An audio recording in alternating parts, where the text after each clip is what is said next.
To the husbands who pay the bills while we enjoy their wives, the room exploded with laughter at my wife's business partner's mocking toast. My smile hid the rage burning inside me.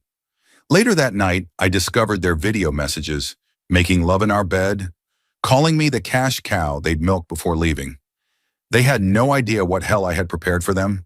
They just needed to wait until Monday. My name is Jake Collins, and until that Friday night in September, I thought I had it all. A thriving transportation company I'd built from the ground up, a beautiful home in Austin's most exclusive neighborhood, and Amanda, my wife of 6 years, a rising star at the prestigious law firm Lawrence and Price. We were the definition of a power couple, at least on paper and in the carefully curated photos on Amanda's Instagram account. The invitation to the firm's annual partnership celebration had arrived on a Tuesday afternoon while I was in my office reviewing quarterly reports. My transportation company had just secured 3 major contracts that would increase our revenue by 30% next year, and I'd been putting in 16-hour days ensuring everything went smoothly. "Mr. Collins, your wife is on line 1, my assistant announced through the intercom, interrupting my concentration as I scrutinized a particularly complex logistics plan. I picked up, pressing the phone between my ear and shoulder while continuing to scan the numbers on my screen. "Jake Collins." "Jake, honey." Amanda's voice had that particular sweetness she reserved exclusively for when she wanted something. 6 years of marriage had taught me to recognize it immediately, like a soldier identifying the distinctive whistle of an incoming artillery shell. "Don't forget about the party this Friday."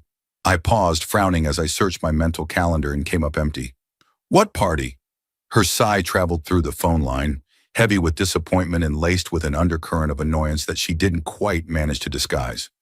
"The annual partnership celebration at Lawrence and Price. I told you about this 3 weeks ago over dinner at Josephine's, remember? When we were discussing the Westfield case?" Truthfully, I had completely forgotten. Between the new contracts, the hiring of 15 additional drivers, and negotiations for a new warehouse space, the mention of a law firm party had evaporated from my memory. "Amanda, I don't know if I can make it. We just landed the Henderson account, and the transition timeline is extremely aggressive. I need to personally oversee." "Jake," her voice hardened, the honey-sweet tone vanishing instantly. "This is important for my career. William Price himself will be there, along with all the senior partners. They're announcing the shortlist for the next round of partnership considerations, and I need to make a good impression. I need my husband by my side." I rubbed my temples, feeling the beginning of a stress headache forming behind my eyes. Amanda's partnership ambitions had become increasingly all-consuming over the past year. Our conversations inevitably circled back to office politics, case assignments, and strategic visibility within the firm. Our lives, our relationship, had somehow become subordinate to the almighty goal of seeing Amanda Collins' partner etched onto a polished oak door. "Fine. What time?" I conceded, recognizing the futility of arguing. 7 o'clock. Wear your navy Tom Ford suit, the one with the subtle pinstripe, and the silver cufflinks I got you for our anniversary." The relief in her voice was palpable, immediately followed by rapid-fire instructions. "And please get your hair trimmed tomorrow. Antonio can fit you in at 5. I've already called him." I bristled slightly at being managed like a child, but swallowed my objection. "Anything else I should know about this event?" "It'll be fun, I promise." Her voice brightened artificially. "The firm is renting out the entire rooftop at the Archer Hotel. Open bar, gourmet catering, live jazz. Just be charming and talk about how well your company's doing.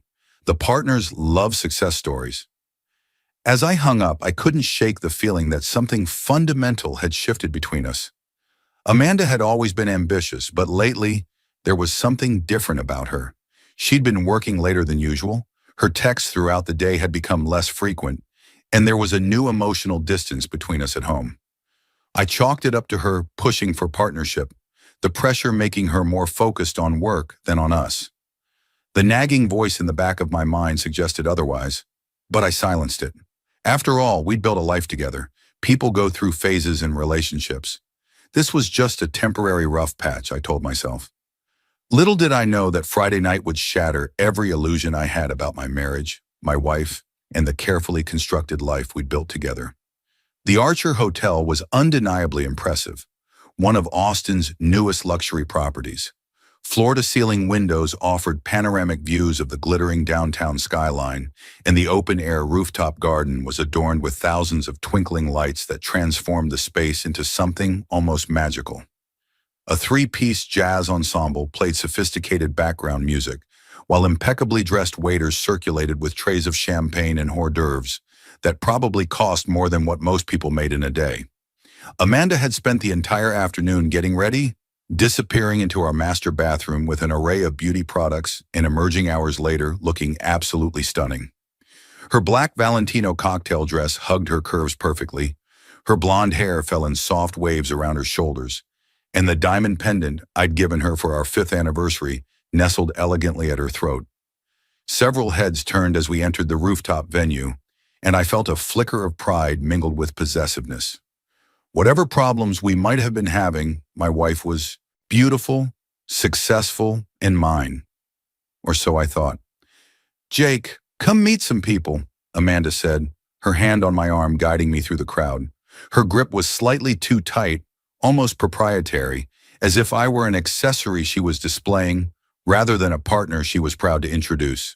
She led me to a group of men in expensive suits, all holding crystal tumblers of amber liquid and laughing at something that probably wasn't actually funny. "Everyone, this is my husband, Jake Collins," she announced with a smile that didn't quite reach her eyes. "Jake, this is William Price, one of the founding partners." A silver-haired man with piercing blue eyes and the confident bearing of someone accustomed to power shook my hand firmly. His grip was dry and strong despite his 70-plus years. "Ah, the transportation magnate. I've heard quite a lot about your company. Impressive growth these past few years." "Thank you, sir. We've been fortunate," I replied modestly. "Fortunate?" Another man laughed, slightly too loudly. "From what I hear, you've built that company from nothing into a regional powerhouse in less than a decade. That's not fortune, that's skill and determination." I smiled politely, appreciating the recognition of my hard work. Before I could respond, a younger man stepped forward, extending his hand with a confidence that bordered on arrogance. His suit was impeccably tailored to his athletic frame. His watch was clearly expensive, a Patek Philippe that probably cost as much as a decent car, and his smile didn't quite reach his eyes, which remained calculating and cold. "Matt Lawrence, junior partner in corporate law." His grip was too firm, an obvious power move I recognized from countless business meetings with insecure men trying to establish dominance.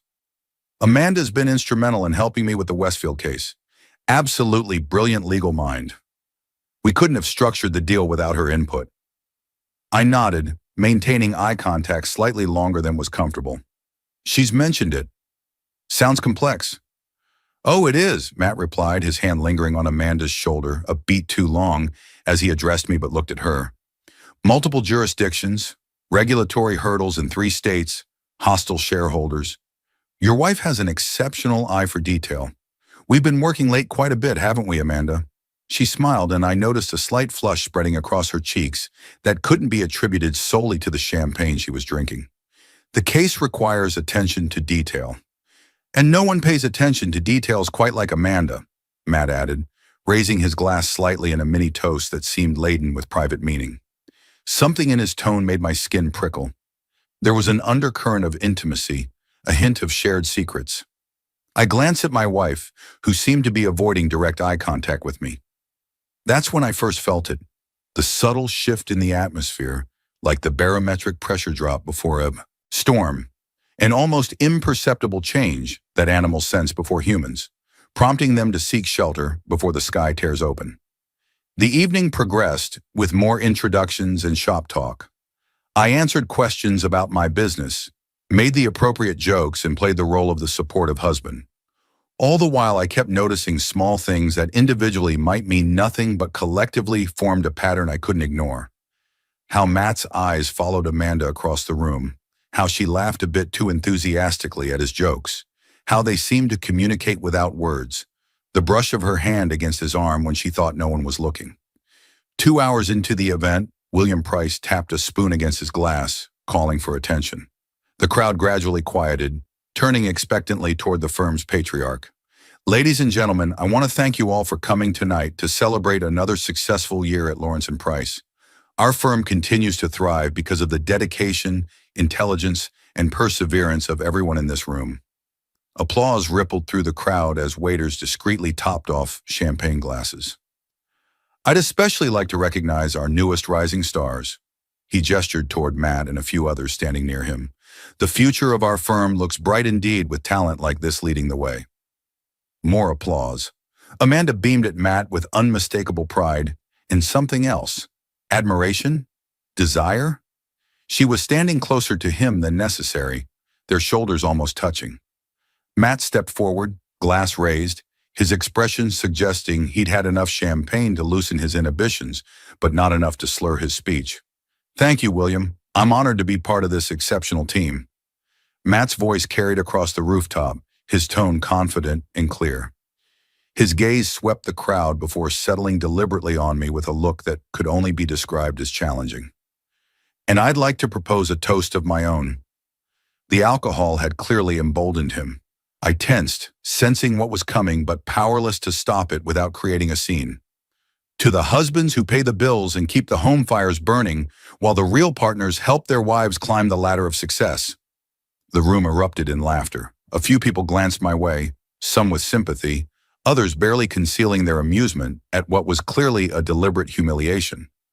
Amanda's smile froze, her expression momentarily panicked as she realized the toast had gone too far, but she didn't contradict him.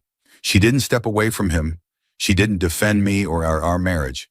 She simply took a sip of her champagne and avoided my eyes, her silent complicity speaking volumes about where her loyalties truly lay.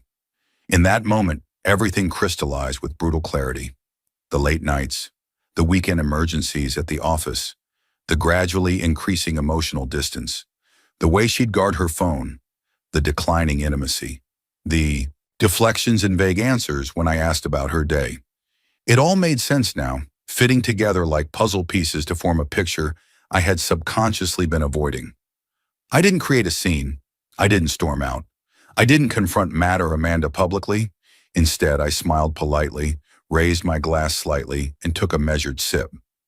But inside, something fundamental had shifted. The Jake Collins who had walked into that party no longer existed.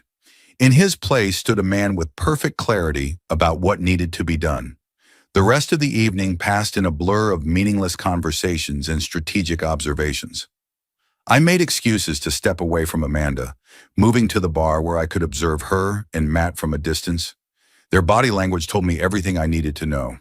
The subtle touches that lingered too long, the leaning in to speak when it wasn't necessary, the meaningful glances exchanged across the room. At one point, I noticed them slip out onto a smaller, more private section of the rooftop garden, partially concealed by decorative foliage. I didn't follow. I didn't need to see more to understand what was happening. Instead, I pulled out my phone and made a note of the time. 9:47 p.m. Evidence I thought might be useful later. When Amanda returned 17 minutes later, her lipstick was slightly smudged, and her hair had been hastily readjusted. She didn't notice my gaze cataloging every detail, too flushed with excitement and guilt to register the coldness that had settled into my eyes. "Ready to go?" she asked around midnight, her hand on my arm, her voice slightly hoarse. "I'm exhausted." "Of course," I replied, my voice neutral as I finished my single scotch of the evening. I had deliberately remained clear-headed. It's been quite an evening. The drive home was quiet. Amanda chatted nervously about office politics and who was in line for which promotions, carefully avoiding any mention of Matt's toast or her disappearance with him.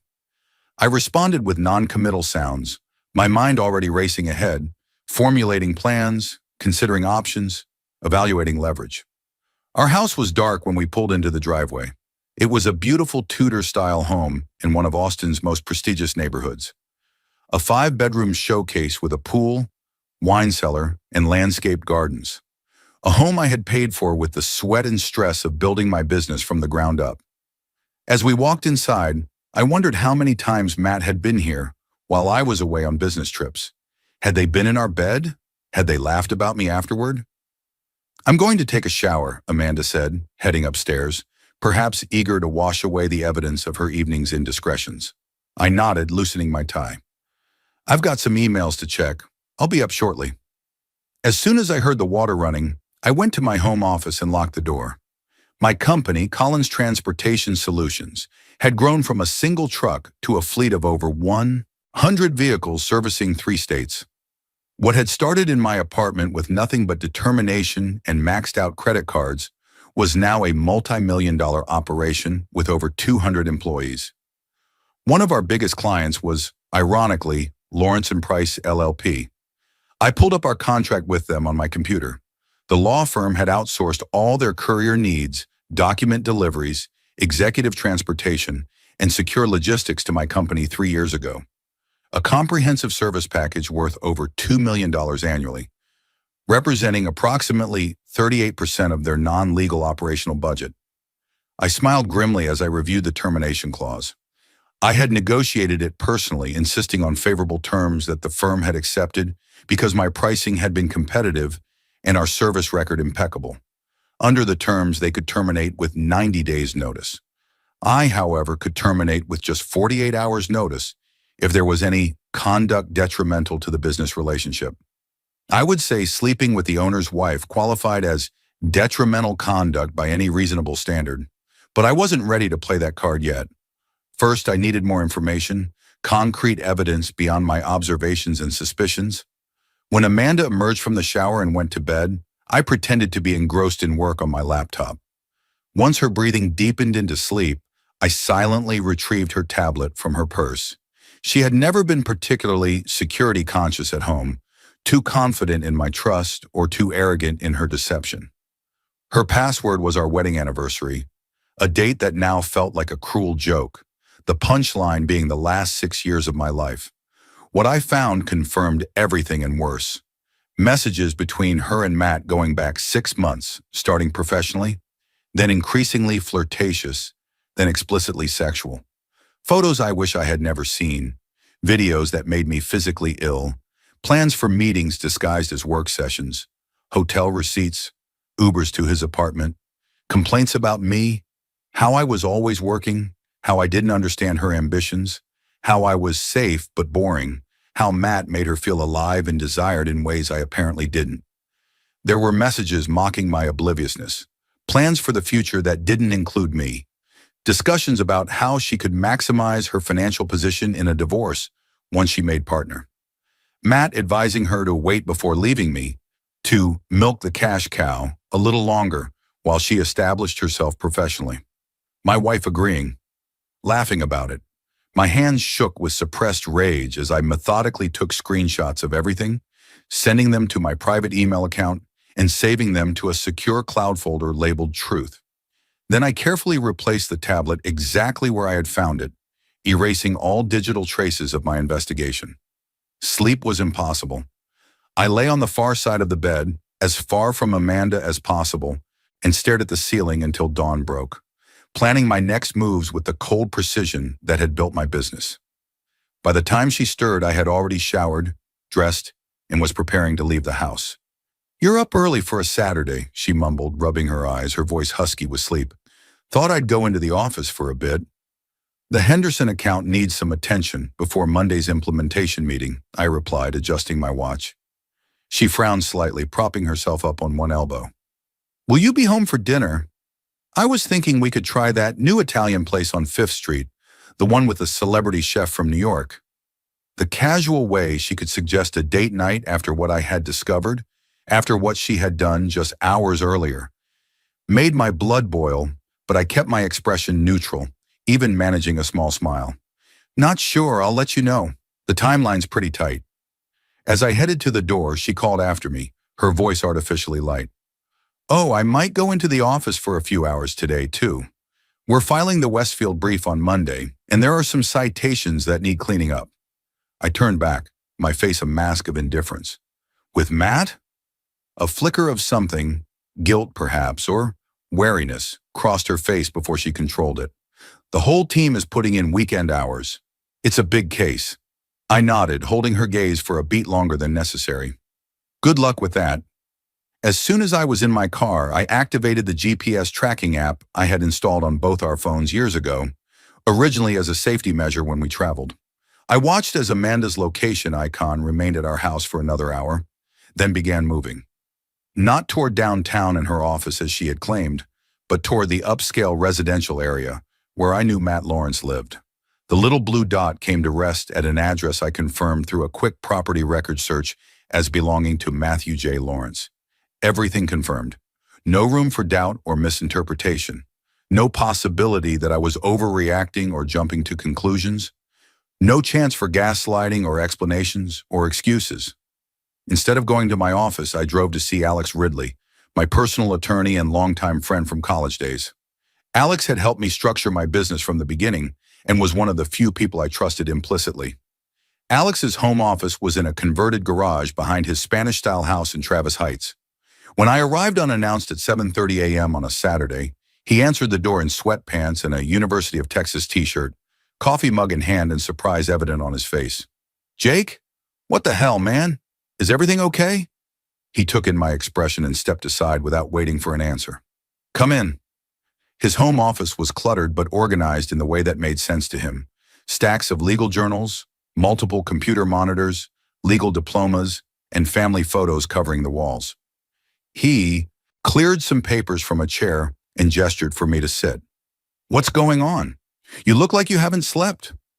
"I need your help," I said simply, my voice steady despite the emotional turmoil churning inside me. "And absolute discretion." Something in my face must have conveyed the gravity of the situation. He set his coffee mug down, all traces of morning grogginess vanishing from his expression. "You've got it. Talk to me." Over the next hour, I laid everything out for him.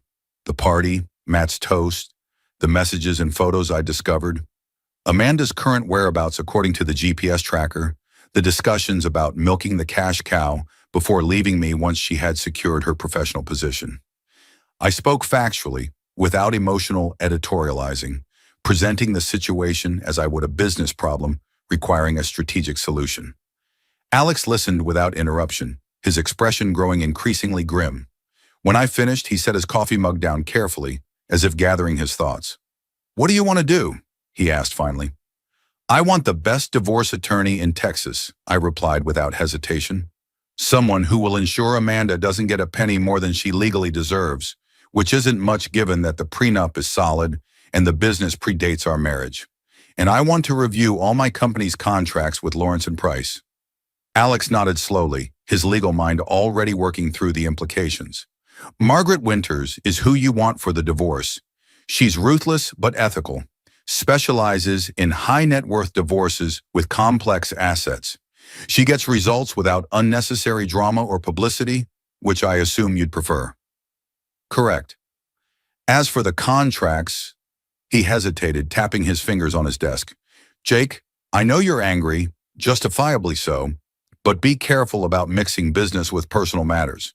There could be legal implications if you're perceived to be using business contracts as leverage in a personal dispute." "I'm not mixing anything," I said coldly. "I'm protecting my interests on all fronts. The contract has a clear clause about conduct detrimental to the business relationship. This qualifies. I'm simply exercising my contractual rights." He studied me for a moment, then sighed. "I'll call Margaret. She owes me a favor from when I referred the Donaldson case to her, and I'll have my associate Trent pull all the Lawrence and Price contracts for review by this afternoon." "One more thing," I said, leaning forward. "I need a private investigator, someone discreet and thorough." Alex raised an eyebrow. "You already have all the evidence you need for a divorce proceeding? The messages, the photos. What more do you need?" "This isn't just about the divorce. This is about understanding exactly what I'm dealing with at Lawrence and Price. Who knows about the affair? How deep does this go? Are there other conflicts of interest I should be aware of? Has Amanda compromised any of my business? Information. Has Matt used his relationship with her to gain any advantage in negotiations with my company? I need to understand the full picture before I make my next moves." Alex looked troubled but nodded. "I know someone. Frank Doyle, former FBI, 20 years experience. Does corporate work now, specializing in white-collar investigations. Not cheap, but thorough and completely discreet. I'll make the call." Money isn't an issue, I replied. Time is. By noon, the pieces were in motion. Margaret Winters had agreed to meet me on Sunday morning. Frank Doyle was already beginning his background investigation into Matt Lawrence and the internal dynamics at Lawrence and Price. And Alex's associate had delivered a comprehensive folder containing every document related to my business relationship with the law firm. I spent the afternoon and evening reviewing those documents with Alex. The more we looked, the clearer it became that I held significant leverage. My company didn't just handle their standard courier services, we also provided specialized transportation for their high-value clients, secure document destruction for sensitive case files, and specialized shipping for legal exhibits and evidence. Finding a replacement that could handle all these services with our level of security clearance and reliability would be difficult and expensive for them, especially on short notice. You've got them by the throat, Alex concluded, leaning back in his chair and rubbing his eyes after hours of review. But the question remains, what do you want to do with that power? I stared out his window at the gathering dusk, watching as neighborhood children were called in for dinner. Normal families preparing for normal Saturday evenings, their lives untouched by betrayal. I want justice. Justice is subjective, Jake. What does that look like to you? What's your endgame here? I turned to face him. Matt Lawrence publicly humiliated me while sleeping with my wife. He encouraged her to milk me financially while planning to leave. I want him to understand what it feels like to lose everything that matters to him, his job, his reputation, his future prospects. And Amanda?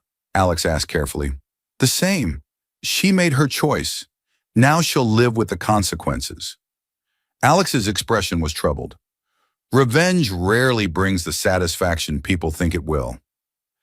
This isn't just about revenge, I argued, pacing the small office. It's about consequences. People like Matt, people like Amanda, think they can take whatever they want without repercussions. They're so accustomed to operating with impunity that they don't even bother to cover their tracks properly. They need to learn that actions have consequences. And what about your business relationship with the firm? You're willing to sacrifice a $2 million annual contract for this? I smiled thinly. Who said anything about sacrificing it? I'm simply going to renegotiate from a position of strength. We talked late into the night, refining plans, exploring options, weighing risks and rewards. By the time I left Alex's house, I had a clear path forward, a strategy that would maximize my leverage while minimizing my potential exposure. Amanda was asleep when I got home, her makeup perfectly removed, her breathing steady. I wondered if she had showered again to wash away Matt's scent before I returned. The thought made me nauseous. I slept in the guest room, locking the door, not out of fear, but out of disgust. Sunday morning, I told Amanda I had an emergency client meeting. New acquisition opportunity. Can't wait. Instead, I met with Margaret Winters in her downtown office. Despite it being Sunday, she had come in specifically to meet with me after Alex's call. She was a slender woman in her 60s with steel gray hair cut in a precise bob and eyes that missed nothing. Her office was minimalist and modern, with views of Lady Bird Lake and walls adorned with modern art and framed law degrees from Harvard and Yale. Mr. Collins, she said after reviewing everything I had brought, her voice crisp and professional, you have an exceptionally strong case. Texas is a no-fault state for divorce, but infidelity can still impact property division and alimony considerations. The evidence you've gathered is compelling and comprehensive. I don't care about the money, I said, leaning forward. I built my business before I met Amanda. The prenuptial agreement is solid. What I care about is not letting her profit from betrayal. I want this handled quickly and decisively. Margaret nodded, tapping her pen against her legal pad. Understood. We'll file for divorce on grounds of adultery. Given the evidence, I recommend we push for a favorable settlement quickly rather than a protracted court battle. Most people in your wife's position will want to avoid the public humiliation of having these messages and photos entered into the public record. And if she fights it, Margaret's smile was thin and sharp, then we fight harder. But based on my experience, she won't. Not with what you have.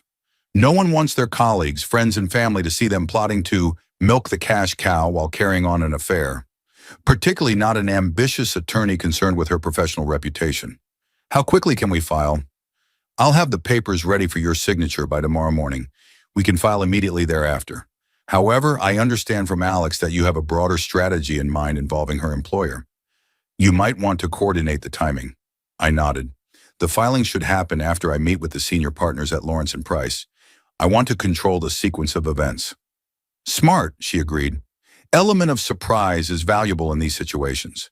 Just let me know when to pull the trigger. I left her office with divorce papers prepared and a strategy in place. The final piece would come tomorrow morning. Monday, 7:30 a.m. I arrived at the Lawrence and Price building in downtown Austin, dressed in my best charcoal Armani suit, crisp white shirt, and subtly patterned blue tie, the image of successful business confidence. I carried a leather portfolio containing carefully selected documents and evidence. The security guard recognized me from previous visits and waved me through without question, assuming I was there on regular business related to the firm's transportation services. Instead of heading to the usual courier drop-off point on the third floor, I took the elevator to the top floor, where the senior partners had their offices. The receptionist, an elegantly dressed woman in her 50s, who had been with the firm for decades, looked surprised to see me outside of a scheduled meeting. "Mr. Collins, do you have an appointment this morning?" "Good morning, Diane," I replied with a pleasant smile, having made a point of learning her name during previous visits. "I need to speak with William Price and James Harrison. It's an urgent matter regarding our company's relationship." She hesitated, clearly uncomfortable. "They're preparing for the morning partner meeting at 8 a.m. I don't believe they have any availability before then." I fixed her with a steady, serious gaze. "Please tell them it concerns the operational relationship between our companies and requires immediate attention. I'll wait, but I should mention that the matter is time-sensitive and potentially quite serious." Something in my tone must have conveyed the gravity of the situation. She nodded and picked up her phone, speaking quietly into it while occasionally glancing my way. 5 minutes later, I was ushered into William Price's corner office, with its impressive view of the Texas Capitol building. James Harrison, the managing partner responsible for day-to-day operations, was already there. Both men looked concerned, though they maintained professional composures. "Jake," William said, gesturing to a chair across from his massive mahogany desk, "this is unexpected. Is there a problem with our services?" I sat down, placed my portfolio on the desk, and met their gazes directly. "Gentlemen, I'll be direct. My company will be terminating all service agreements with Lawrence and Price, effective immediately." Their expressions shifted from concern to alarm in an instant. "That's impossible," Harrison said, his voice sharp with surprise. "We have contracts which permit termination with 48 hours notice in cases of conduct detrimental to the business relationship," I interrupted calmly, sliding the relevant document across the desk with the clause highlighted in yellow. "I'm giving you the courtesy of an in-person explanation before the formal notice is delivered." "What on earth are you talking about?" William Price demanded, his bushy eyebrows drawing together in confusion. "We've had an excellent relationship for years. Our payments are always on time. We've referred other clients to your services. There have been no complaints on either side. Until Matt Lawrence made it clear at your firm's celebration that he's been sleeping with my wife." The silence that followed was absolute. Harrison's face drained of color. Price's expression hardened as he processed my words. "That's a serious accusation," Price said finally, his voice deliberately measured. "It's not an accusation. It's a fact." I opened my portfolio and laid out selected screenshots of messages between Matt and Amanda, carefully chosen to demonstrate both the affair and its connection to firm business, without being unnecessarily graphic. "My wife works for your firm as an associate. Matt Lawrence is her supervisor on the Westfield case, among others. This constitutes a clear conflict of interest that has compromised our business relationship and violated multiple ethical guidelines for attorneys." Harrison picked up one of the pages, his expression darkening as he read exchanges, where Matt and Amanda discussed using information about my company's finances to structure their billing. "I had no idea." "Few people did, apparently," I replied, keeping my voice even. "They were relatively discreet, until Matt decided to toast to the husbands who pay the bills, while the real partners help their wives climb the ladder of success." Those were his exact words, spoken publicly at your firm's event in front of dozens of witnesses. Price closed his eyes briefly, clearly recalling the moment. I remember the toast. I thought it was just ill-conceived humor after too much champagne. I had no idea it was this. Now you do. I collected the papers and returned them to my portfolio. My company provides 38% of your non-legal operational services. Finding replacements for all these specialized services will be time-consuming, expensive, and potentially disruptive to your operations. However, I'm prepared to offer an alternative solution. Both men leaned forward slightly, their expressions a mixture of concern and cautious interest. Matt Lawrence is terminated from the firm by 10 a.m. today, or my company terminates all services by noon. Additionally, I want a formal investigation into whether my wife's advancement at this firm has been based on merit or her relationship with Lawrence. Harrison's jaw tightened visibly.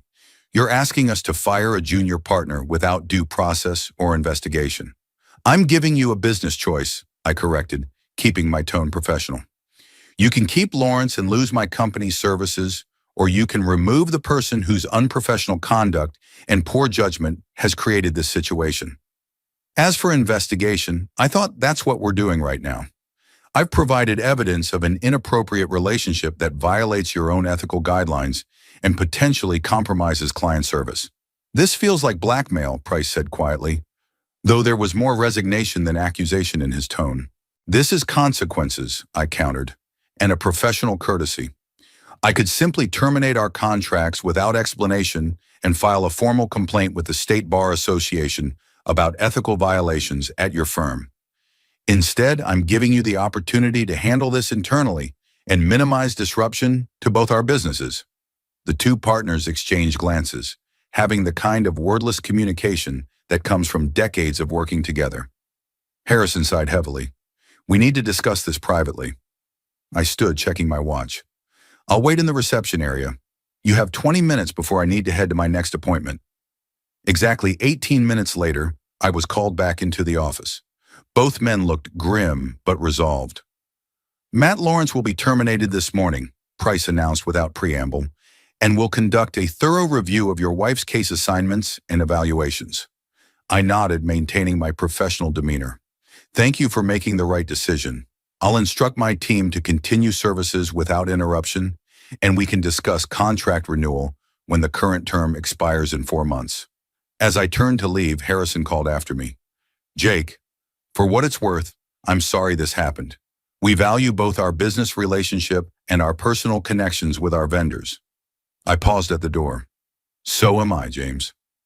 By 9:05 a.m., building security was escorting Matt Lawrence out of the Lawrence and Price offices, his personal belongings hastily packed in a cardboard box, his face ashen with shock and dawning comprehension.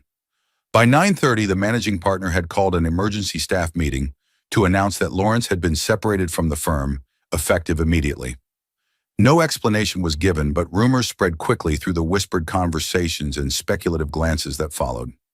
At 11 a.m., Amanda was called to the Human Resources Department and informed that she was being placed on administrative leave pending an internal investigation into potential conflicts of interest.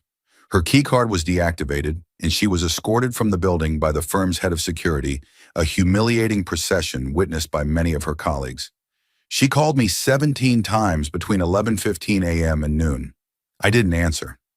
She left increasingly desperate voicemails, her voice progressing from confused to angry to tearful. I listened to each one, feeling nothing but a cold confirmation that I was doing what needed to be done. At 2:00 p.m., a courier from my own company, handpicked for this task, delivered an envelope to Amanda at the Lawrence and Price reception desk, where she had been waiting in hopes of speaking to someone in authority who could explain what was happening. The envelope contained divorce papers, which the courier handed to her in full view of her colleagues with instructions to ensure personal delivery to Amanda Collins. By 3:20 p.m., the story had spread throughout the KRATD firm like wildfire. Amanda's professional reputation, carefully built over years, was in tatters. Not because of the affair itself, law firms had seen plenty of those, but because of the spectacular, public way it had all come crashing down, suggesting an egregious lack of judgment and discretion. I spent the day in strategic meetings with key clients, ensuring that the dissolution of my marriage would not impact our business relationships. Most expressed sympathy and support. A few seemed to respect me more for how decisively I had handled the situation. Business continued, contracts were signed, operations proceeded. Life went on. At 6:30 p.m., I checked into the Four Seasons Hotel downtown, having arranged for a moving company to collect my essential belongings from the house while Amanda was out searching for answers.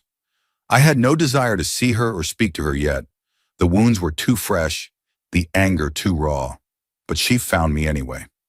As I returned to the hotel after dinner with a potential client, she was waiting in the lobby, her normally perfect appearance disheveled, mascara smudged, hair uncombed, designer clothes wrinkled.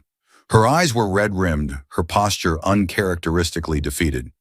"You son of a bitch," she hissed, approaching me with fury in every line of her body. "You destroyed everything." I regarded her calmly, keeping my voice low to avoid creating a scene. "No, Amanda, you destroyed everything when you decided our marriage vows meant nothing. When you and Matt laughed about milking me for money while planning your exit strategy." Her eyes widened with shock. "How did you? It doesn't matter how I know. What matters is that I do know. Everything." I moved a step around her. "We have nothing more to discuss. My attorney will handle all communication going forward." "It wasn't like that." Her voice rose, drawing glances from nearby hotel guests. "Matt and it was just physical. It didn't mean anything." "That somehow makes it worse," I replied, feeling a flicker of disgust. "You threw away our marriage for something that didn't mean anything. And we both know it wasn't just physical. I saw the messages about your future together, the plans, the mockery." "You were never there," she accused, grasping at justifications. "Always working, always focused on your precious company. What was I supposed to do? Sit at home and wait while you built your empire? Honor your commitments, or have the decency to end our marriage before starting something with someone else?" I stepped around her. "We have nothing more to discuss. Margaret Winters will handle everything from here." She grabbed my arm, her grip surprisingly strong. "You got me suspended. You got Matt fired. Do you have any idea what you've done to my career?" I looked pointedly at her hand until she released me. "I didn't do anything to your career. You did that yourself when you decided to sleep with a junior partner who supervised your work. The firm is simply dealing with the ethical breach you both created. Actions have consequences, Amanda. That's a lesson you apparently needed to learn. You manipulated them. You threatened them with your contracts." "I presented them with facts and business decisions," I corrected. "Now please move aside. Security is watching, and I'd hate for you to be escorted out of a second building today." Her face contorted with rage and desperation. "Jake, please, we can work this out. It was a mistake. A stupid mistake. I'll end it with Matt, I swear. I'll go to counseling. Whatever you want." "It's already ended with Matt," I said coldly. "He's probably updating his resume right now, and there's nothing to work out between us. We're done." 6 years of marriage and you can just walk away? Just like that? "You walked away first. I'm just making it official." Tears streamed down her face, smearing what remained of her makeup. Once, the sight would have broken my heart. Now I felt nothing but a distant pity mixed with lingering betrayal. "What am I supposed to do now?" she whispered, her voice breaking. "That's not my concern anymore." I stepped into the waiting elevator. "Goodbye, Amanda." As the doors closed on her stricken face, I felt no triumph, no satisfaction, just a hollow certainty that I had done what needed to be done. The woman I had loved, had built a life with, had trusted completely, was now a stranger to me. The future I had imagined, children, growing old together, building something lasting, had been revealed as nothing but an illusion. The next few weeks passed in a blur of legal meetings, business adjustments, and practical matters like finding a new place to live. I bought a modern penthouse downtown, completely different from the traditional Tudor we had shared, and filled it with new furniture, new artwork, new everything. No reminders. Amanda fought the divorce briefly, then capitulated when Margaret made it clear just how damaging a public court battle would be. The settlement was straightforward. I kept my business and the assets I had brought into the marriage. She kept her personal property and a modest settlement that Margaret assured me was less than a judge would likely have awarded. but which I approved to avoid prolonging the process. Matt Lawrence struggled to find new employment. The legal community in Austin was tight-knit, and though the official reason for his departure from Lawrence and Price was confidential, the whispers followed him. Multiple firms declined to interview him after discreet calls from William Price or James Harrison. He eventually took a position with a small, struggling firm in Houston at a fraction of his previous salary. Amanda lost her job after the internal investigation concluded that Matt had indeed shown favoritism in case assignments and performance reviews. She tried to argue gender discrimination, but the evidence of the affair and its impact on firm business was too damning. She moved to Dallas to start over with a smaller firm. Her partnership dreams deferred indefinitely, if not permanently. I threw myself into my business, expanding into new markets and adding services. The work was a welcome distraction from the wreckage of my personal life. Friends tried to set me up on dates, but I wasn't ready. Trust, once broken, is not easily rebuilt. The foundation has to be excavated completely and poured anew. My contract with Lawrence and Price was renegotiated on more favorable terms when it came up for renewal. They needed me more than I needed them now, and both sides knew it. I was professional and fair, but used my leverage appropriately. Business is business, after all. 6 months after the divorce was finalized, I attended a business conference in Houston. The keynote reception was held at a downtown hotel, reminiscent of the fateful night that had set everything in motion. I arrived alone, but soon found myself engaged in conversation with industry colleagues, discussing expansion opportunities and market trends. As I reached for a drink at the bar, I turned and found myself face-to-face with Amanda. She looked thinner, her designer dress not quite as expensive as those she used to wear, her smile tight and forced when she saw me. The confident glow she had once carried had dimmed noticeably. "Jake, Amanda, I didn't know you'd be here." "My firm represents Grayson Technologies." She gestured vaguely toward a group of executives across the room. "Small world." An awkward silence stretched between us, filled with unspoken recriminations and regrets. "How have you been?" she finally asked, her voice artificially casual. "Good, busy. The company's expanding into New Mexico next month. New distribution center in Albuquerque." She nodded. "I heard. Congratulations." Another pause. "And you? Personally?" I considered lying, telling her I was seeing someone, but decided against it. "Focused on work." "You?" "The same." She took a sip of her wine, her hand trembling slightly. "I saw Matt last month. He's struggling." "That's unfortunate," I said neutrally. "He blames me for everything." A bitter laugh escaped her. "Says I ruined his life." "You both made choices." Her eyes met mine, searching. "Do you ever think about us? What we had?" "I think about what I thought we had," I replied honestly. "I'm not sure it was ever real." She flinched as if I'd slapped her. "It was real, Jake. I loved you. I just lost my way." "Well, you found your way to Matt, and he found his way out of a job, and now we've all moved on." I set my empty glass on the bar. "If you'll excuse me, I need to speak with some clients." "Jake, wait." She touched my arm, her expression suddenly vulnerable. "I'm sorry for everything. I know it doesn't change anything, but I am truly sorry. What I did was unforgivable." I looked at her, really looked at her, for the first time since that night at the party. The woman I had loved, had built a life with, had trusted, completely, now a stranger with familiar features. "Thank you for the apology," I said finally. "I hope you find what you're looking for, Amanda." As I walked away, I felt lighter somehow. The anger that had fueled me for months had burned itself out, leaving behind not forgiveness. I wasn't there yet and might never be, but something like closure. The weight I had been carrying eased fractionally, allowing me to breathe more freely than I had in months. Later that evening, I found myself on the hotel's rooftop bar, nursing a whiskey and enjoying the Houston skyline.